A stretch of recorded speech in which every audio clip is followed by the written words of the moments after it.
Alyce Dickson.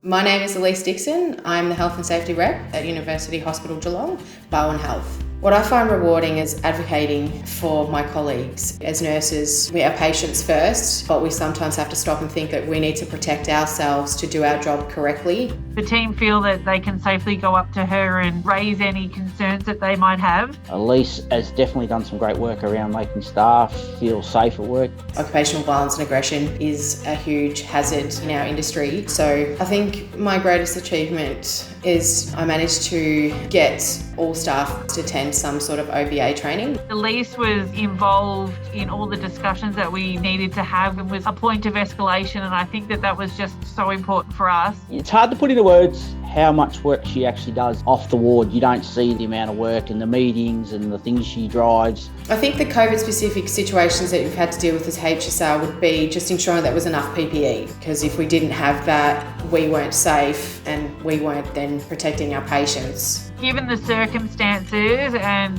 what the team has been through over the last couple of years, she's just shown tremendous leadership, and I'm forever thankful for that. She's passionate, loves this work, loves our ward, and just cares for everyone here. As a health and safety rep, sometimes it can be a thankless role, but you don't need that pat on the back when you know you've made change. At the end of the day, all employees, all individuals deserve to go home safe.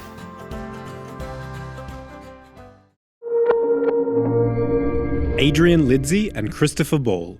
My name's Adrian Lidsey and I'm a casino dealer at Crown Casino. My name's Christopher Ball and I work at Crown Casino in Melbourne and I work on the tables. Adrian and I both became HSRs in December 2015.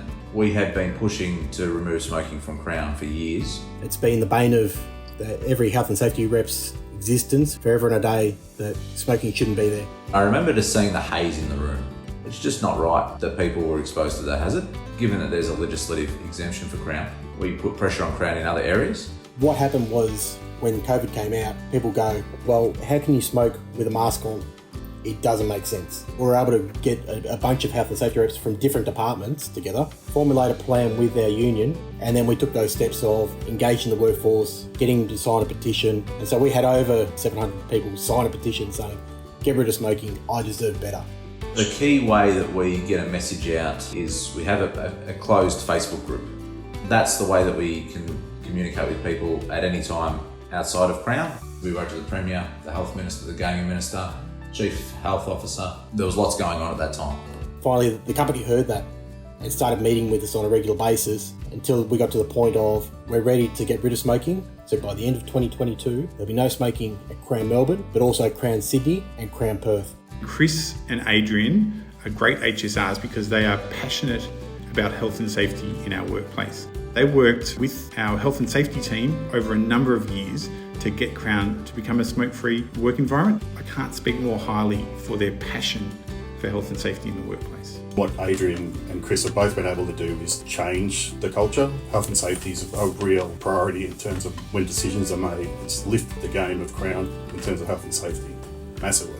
If you know that you're right on a topic, really push it as far as you can. Whatever you have to do to fix it, just keep going. None of this would have been achieved without the workers standing up for what they wanted and the other health and safety reps and the union. So, yeah, I get emotional about that one.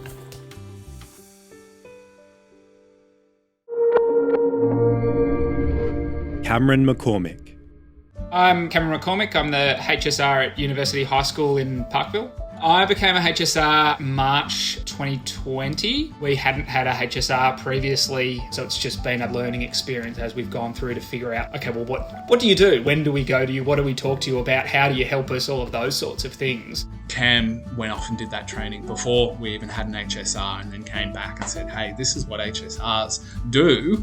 We can have one, we should have one. Let's make this happen. He also championed the removal of pretty much all the asbestos in a multi-level building in our school. Cam worked with WorkSafe, with the AEU, with the department and the VSBA, as well as asbestos contractors to get pretty much all of that asbestos in that building removed. Cameron's a great HSR because he really considers all stakeholders. The DWD definitely trusts him, as does the leadership team.